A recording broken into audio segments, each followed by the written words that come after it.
Hello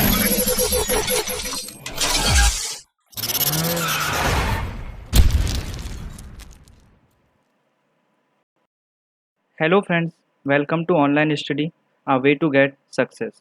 आज की breaking news है नई शिक्षा नीति सन 2020। तो भारत सरकार ने मानव संसाधन विकास मंत्रालय के द्वारा एक नई शिक्षा नीति की घोषणा की गई है, जिसके बारे में मैं आज आपको विस्तार से बताऊंगा। इस शिक्षा नीति से जो एजुकेशन सिस्टम में बदलाव होंगे, जो हमारे शिक्षा के क्षेत्र में जो बदलाव होंगे, उन बदलाव के बारे में मैं विस्तार से इस वीडियो में आपको बताऊंगा। तो चलिए वीडियो की शुरुआत करते हैं। सबसे पहले मैं आपको बता देता हूँ कि शिक्षा नीति का मतलब क्या होता है। तो शिक्षा नीति का मतलब होता है कि हमें शिक्षा के क्षेत्र में क्या पढ़ना है, जो छात्र हैं, स्टूडेंट्स हैं, उनको क्या पढ़ना है, उनकी पढ़ाई कैसे होगी, एजुकेशन सिस्टम में उनकी पढ़ाई कैसे होगी, बोर्ड की परीक्षाएं कैसे होंगी, ये शिक्षा नीति के अंतर्गत ही आते हैं। स्नातक कितने साल की होगी और कॉलेज की फ़ीस क्या होगी, ये सभी शिक्षा नीति के अंतर्गत ही आते हैं। तो यही शिक्षा नीति का मतलब होता है। अब मैं आपको बता देता हूँ कि क्यों ज़रूरी है नई शिक्षा नीति। पुरानी शिक्षा नीति में क्या ऐसी खामियां थीं, जो कमी थी, जिसके लिए नई शिक्षा नीति की ज़रूरत पड़ी। तो पहले मैं आपको बता देता हूँ कि ये जो नई शिक्षा नीति है, इसमें 34 साल बाद बदलाव हुआ है। यानी कि इससे पहले 1968 यानी 1968 में बदलाव किया गया था। उसके बाद 1986 में बदलाव किया गया था। उसके बाद अब सन 2020 में नई शिक्षा नीति आई है। शिक्षा में सुधार के लिए नई शिक्षा नीति को लाया गया है। पुराने माध्यम में जो पढ़ाई होती थी, उसकी जो गुणवत्ता थी, इतनी अच्छी नहीं थी। इसलिए शिक्षा में सुधार के लिए ये शिक्षा नीति लाई गई है। इनोवेशन और रिसर्च को बढ़ावा देने के लिए, परीक्षा का बोझ कम करने के लिए, छात्रों के ऊपर से परीक्षा का बोझ कम करने के लिए भी यह नई शिक्षा नीति मददगार साबित होगी। देश को आगे बढ़ाने के लिए, जब इनोवेशन और रिसर्च का काम आगे बढ़ेगा तो देश भी आगे बढ़ेगा। इसलिए नई शिक्षा नीति ज़रूरी है। बेरोज़गारी को कम करने के लिए, जब सभी के पास, सभी छात्रों के पास स्किल होंगी, उनका पैशन होगा, वो कुछ बना पाएंगे, इनोवेशन कर पाएंगे, तो बेरोज़गारी भी धीरे धीरे कम हो जाएगी। अब मैं आपको बता देता हूँ कि पुरानी जो शिक्षा नीति थी, उसमें क्या बदलाव हुए, जिसकी वजह से नई शिक्षा नीति बनी। यानी कि नई शिक्षा नीति सन 2020 जिसका अभी घोषणा हुई है।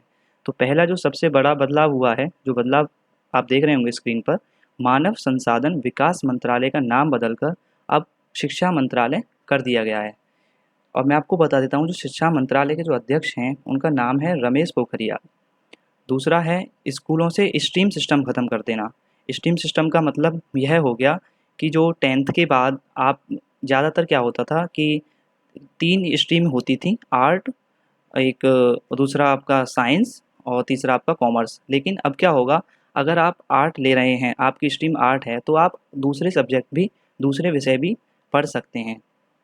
इसके अलावा क्लास 5th तक अंग्रेजी ज़रूरी नहीं होगी। इसके अलावा क्लास 6th में कोडिंग, कंप्यूटर प्रोग्रामिंग बच्चे सीख पाएंगे। पहले ऐसा नहीं होता था, आज तक आप देख रहे होंगे ऐसा नहीं होता था। 6th तक जो पुराना सिलेबस है, जो पुराना जो पढ़ते हुए आ रहे हैं बच्चे, वही पढ़ रहे हैं। लेकिन इस शिक्षा नीति के बारे में बाद में आने के बाद कोडिंग, जो कंप्यूटर प्रोग्रामिंग है, उसकी बच्चे नॉलेज ले पाएंगे। इसके अलावा देख रहे हैं आप, रिपोर्ट कार्ड 360 डिग्री असेसमेंट के आधार पर बनेगा। 360 डिग्री असेसमेंट का क्या मतलब है, मैं आपको बता देता हूँ कि जो बच्चे अपने स्ट्रीम, जैसे आर्ट हो गई, उसके अलावा जितने भी सब्जेक्ट पढ़ेंगे, जैसे वो फिजिक्स पढ़ना चाहते हैं तो वो पढ़ सकते हैं।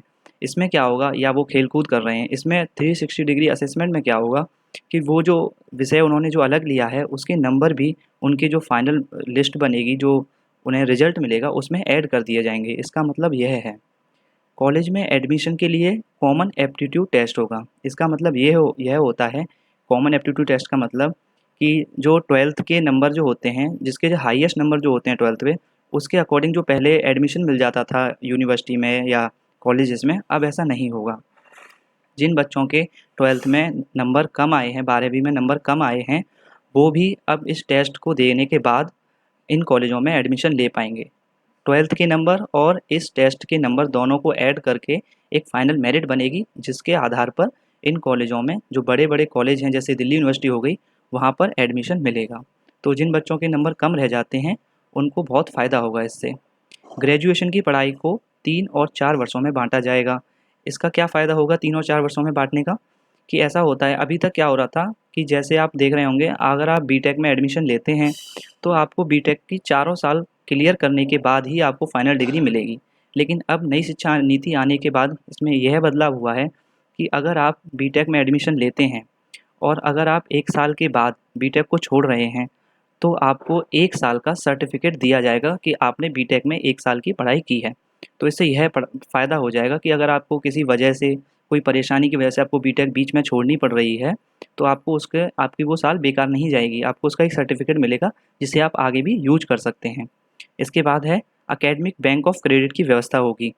इसका क्या फ़ायदा है एकेडमिक बैंक ऑफ क्रेडिट का? इसका यह फ़ायदा है कि जो भी बच्चे बीटेक में कुछ पढ़ाई कर रहे हैं, इसके अलावा भी वो एडिशनल सब्जेक्ट, कुछ दूसरे सब्जेक्ट जैसे कुछ भी समझ लीजिए आप, जो कुछ एक जैसे संगीत है, साहित्य है या कोई टेक्निकल सब्जेक्ट आप ले लीजिए, उसकी जो नॉलेज ले रहे हैं, उस सब्जेक्ट के नंबर यहाँ पर ऐड कर दिए जाएंगे, इस एकेडमिक बैंक ऑफ क्रेडिट में ऐड कर दिए जाएंगे। जब फाइनल में उनको कॉलेज से जब वो अपना रिज़ल्ट लेकर जाएंगे, तो उसमें उस रिज़ल्ट में इनके ये जो नंबर हैं वो जोड़ दिए जाएंगे।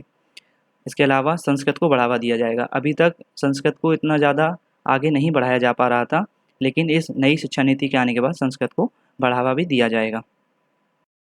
कब से लागू होगी नई शिक्षा नीति? तो मैं आपको बता दूँ, शिक्षा नीति कब से लागू हो सकती है, इसकी क्या संभावना है? तो वर्ष सन 2021-22 के एकेडमिक सेशन में लागू की जाएगी। एक बिल तैयार किया गया है इसके लिए, जिसका नाम है नेशनल हायर एजुकेशन बिल। इस बिल को 29 जुलाई यानी कल ही के दिन मंजूरी मिली थी कैबिनेट से, और इस बिल को अभी संसद में पेश किया जाएगा। और मैं आपको बता दूं, जो जीडीपी का जो लगभग 6% जो शिक्षा पर खर्च होगा, हमारी जो जीडीपी है उसका लगभग 6% अब शिक्षा पर खर्च होगा। इससे पहले कितना होता था? इससे पहले 4.3% शिक्षा पर खर्च होता था। आई होप आप सभी को हमारी ये वीडियो पसंद आई होगी। अगर आपको वीडियो पसंद आई है तो वीडियो को लाइक करें, अदर ग्रुप्स में, अपने व्हाट्सएप ग्रुप्स में शेयर करें, और चैनल को सब्सक्राइब करें, और हाँ, बेल आइकन को ज़रूर प्रेस कर दें कि आगे जो भी ब्रेकिंग न्यूज़ आएगी मैं उस पे आपको वीडियो बनाकर देता रहूँगा और आपको नोटिफिकेशन मिल जाएगी। Thank you friends, thank you.